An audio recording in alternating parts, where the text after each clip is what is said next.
Some etiquette mistakes can be real blunders and can ruin your personal image. In this video, we're going to talk about what they are and what you should do to avoid embarrassment and awkward situations.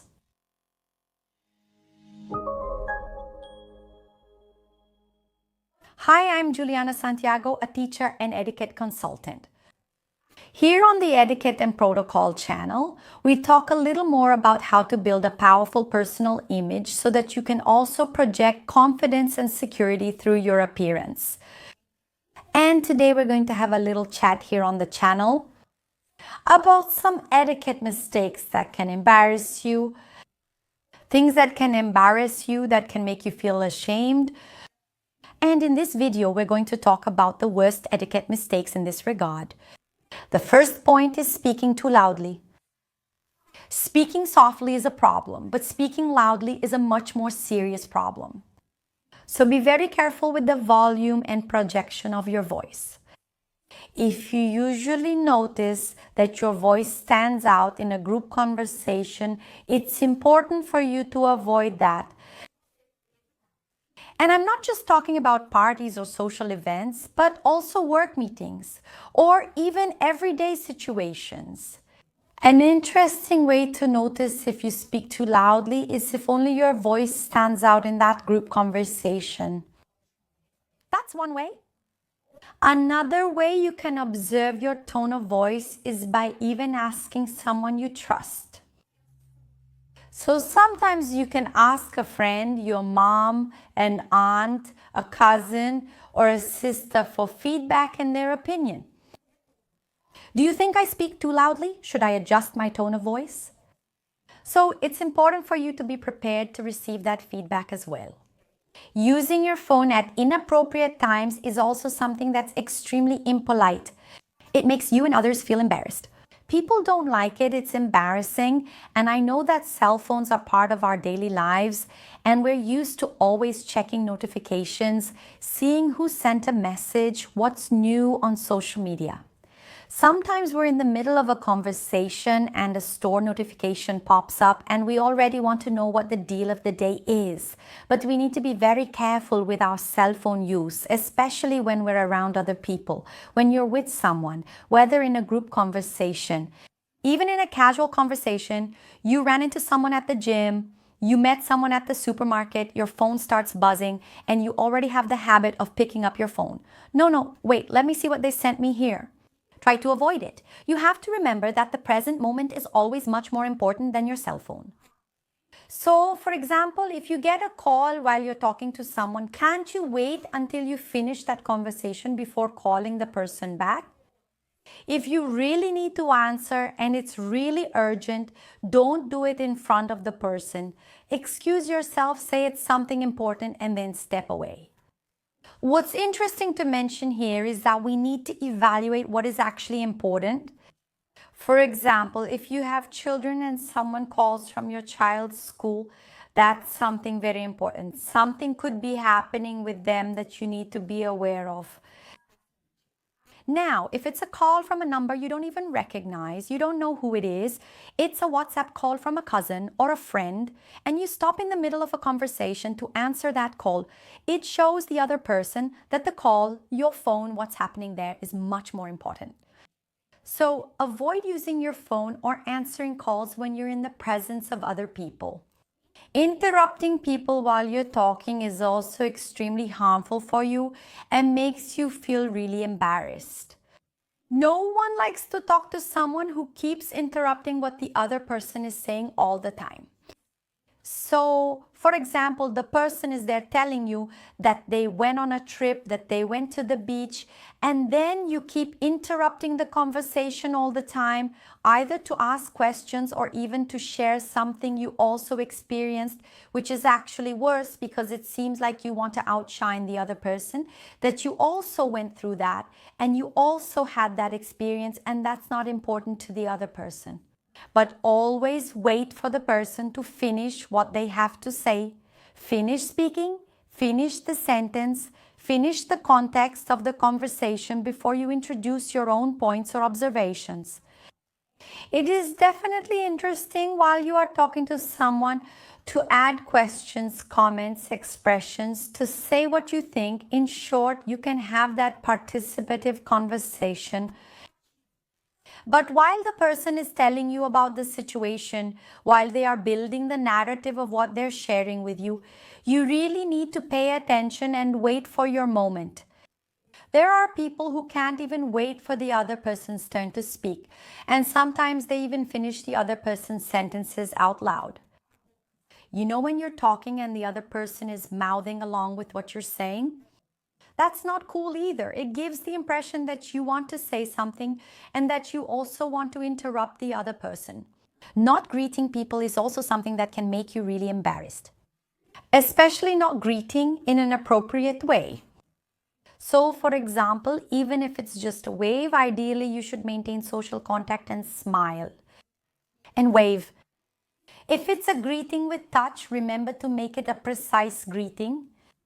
There's no point, for example, if you're going to shake hands, doing it without enthusiasm with a limp hand. No. The person needs to feel your presence when they greet you. So when you enter a place and want to greet someone with a touch, like a handshake, do it with a firm hand. Always remember that it's right hand to right hand. And the handshake should also be accompanied by a smile and eye contact. This shows that you are present, that you want to connect with that person, and that you are interested in maintaining a relationship with them. The same goes for that little cheek kiss. It also needs to be accompanied by a smile and eye contact. Of course, when you tone like this, there won't be eye contact. But when you face the person, it's important that you look at them. Eye contact is a very powerful tool for connection. So when you see someone, look at them, smile at them, that creates a connection between both parties. And most importantly, the person notices that you are more open, more interested, that you like them, and she feels approved by you as well. So these are very strong relationships which make that connection really stronger, and they end up becoming closer. Never forget to look and make eye contact when you greet someone, no matter how you do it. Always remember as well that greetings are done standing up, so it's not appropriate to greet someone while sitting down.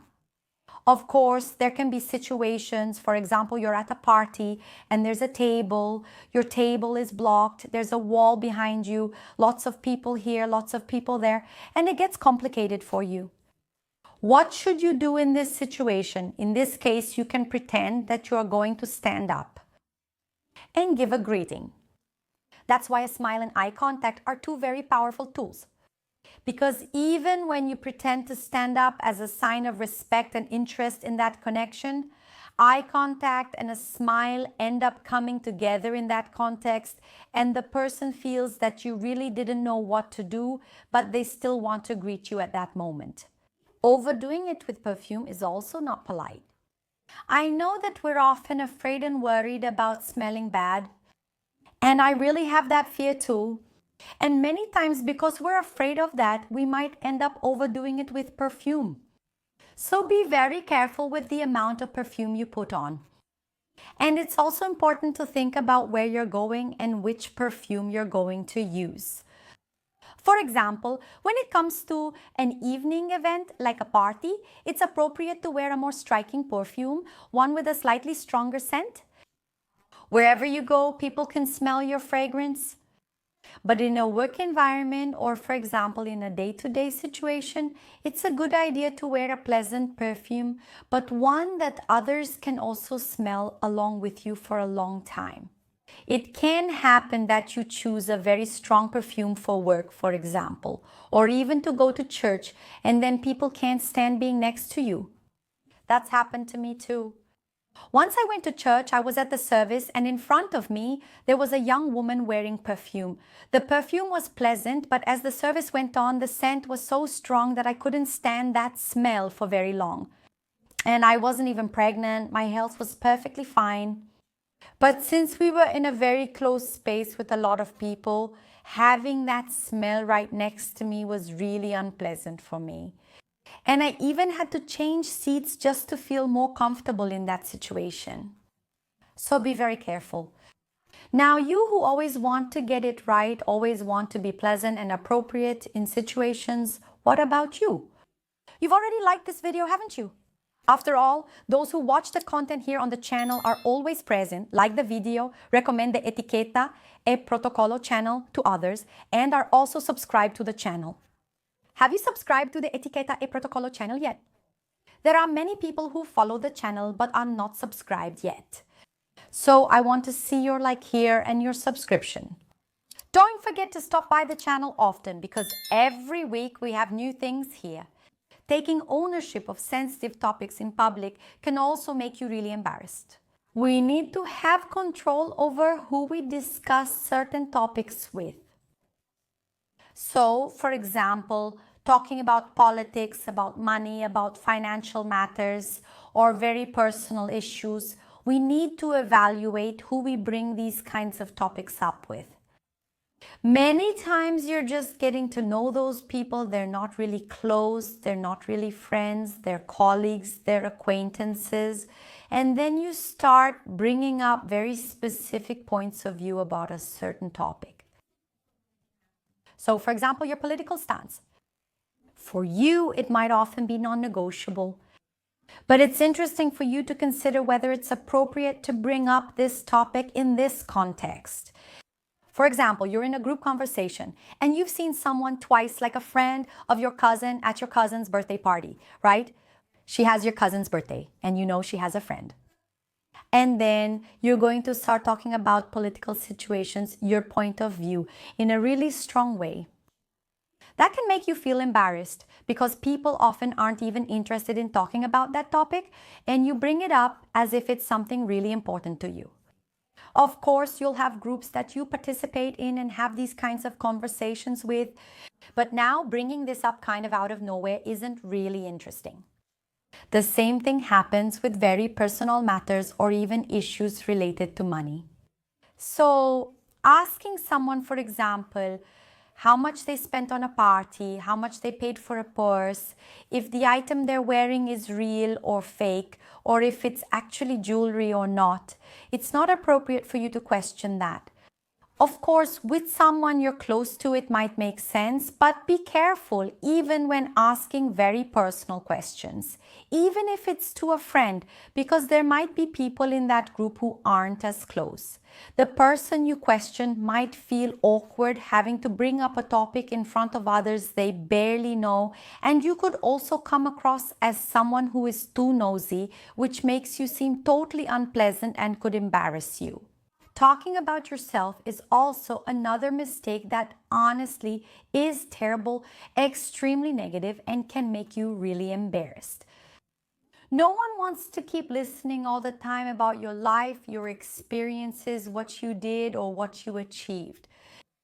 Of course, in some situations, you might be the main focus of the conversation, sharing something you experienced, but you can't just keep connecting one of your stories to another. You need to give other people a chance to share their moments and express their comments too. You might ask me, Juliana, but I'm in a group conversation and people don't start talking. What can I do about that? You can, for example, talk about a trip you took or about a recent experience you had. And then you can ask the person, like, have you ever been to that beach? Do you know that place? Wow, which beach have you been to recently? And then you give the other person a chance to be the main character in that conversation too. We need to understand that whenever we talk to someone, the conversation involves two or more people. Because if you're talking by yourself, you're either giving a class, recording a video like I am here, or even giving a lecture. Talking about yourself may work in a video or lecture, but it's not engaging in group settings. Talking with your mouth open and chewing while eating are behaviors that are unacceptable. Guys, that's just unacceptable. That's really very embarrassing. Especially if you're already an adult, and most people who follow the channel here are already adults. We're mature people. So talking with your mouth full and you just can't. You just can't, guys. That makes you really embarrassed. Of course, if you have some health issue or something like that, okay, right? Or If you're going through a more delicate situation, maybe you had dental work done, okay, it can be acceptable. Or if you're a child. Now, if you're healthy, having attitudes like that, it's really embarrassing to do that. Be cautious, as several table etiquette practices can actually embarrass you. That's why here at IEP we have etiquette and good manners training, which is a very quick and dynamic training, so you can really learn how to behave well at the table.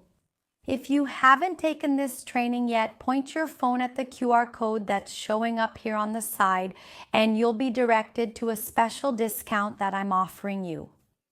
If you watch the videos here and are always tuned in to the content, point your phone at this QR code or click the first link in the description and you'll go straight to our website. Take this etiquette and good manners training and never be embarrassed at the table. One thing we need to understand is that table etiquette and behavior are moments when we can really identify people who are elegant, people who are not, people who have good behavior, and those who have good self-projection and control over how they behave around others. Because the table is really a place where people make a lot of mistakes, and I don't want that to happen to you. So take advantage of the discount. Click the first link in the video description and I'll be waiting for you to become a student at our school. Fidgeting with your hair or biting your nails are also habits that can embarrass you a lot. Why? It gives the impression that you're insecure, that you need to do something to calm yourself down, that you don't have confidence, right? So be very careful with actions that you do frequently. I could even mention others here, like, for example, fiddling with a pen, you know, when someone keeps playing with a pen like this at work. Or even opening and closing your legs, or moving your hands too much, like cracking your knuckles in an exaggerated way. All these movements, when done very repetitively and excessively, show other people that you're not comfortable, that you need to do something to calm yourself down. So I don't want you to give off the image of an insecure person. That's why you should avoid repetitive movements, okay? Not thanking people for small gestures is also something that makes you seem totally impolite, rude, and can make you feel really embarrassed. Guys, saying thank you is really simple. For example, if a neighbor lets you park in their spot so you can unload your groceries, say thank you. If invited to a party, express gratitude even if unable to attend. If someone does you a favor, like taking your child to school, say thank you. If someone helps you, like printing materials for you at work, thank them. People like this feeling of gratitude, even in the small details. And this is very interesting because when you say thank you, the other person realizes that what they did was important to you. And then you can also create this bond of friendship, affection, and reciprocity. So it's really interesting for us to think about this context, not to mention that it's extremely rude not to say thank you, but we're normalizing not saying thank you for the little things, and we need to stop that and always be grateful. Asking inappropriate questions is also something that can make you really embarrassed. You know that person who joins a conversation and keeps asking, wow, are you pregnant? Aren't you going to have kids? Wow, are you always single? Do you plan to get a boyfriend? Wow, you and your boyfriend, aren't you going to get married? Be really careful with that kind of question, okay? That makes you really embarrassed, makes you seem totally clueless, and makes you look really awkward. And I don't want that to happen to you. And since I don't want that to happen to you, I've already recorded a video that I'll leave here on the side with 15 questions you shouldn't ask because they're extremely inappropriate. Click here on the side to check out this content and watch it right after. Don't forget. Also remember that the link to join the course is here in the video description. Subscribe to the Etiquette and Protocol channel and like this content so you always receive our videos.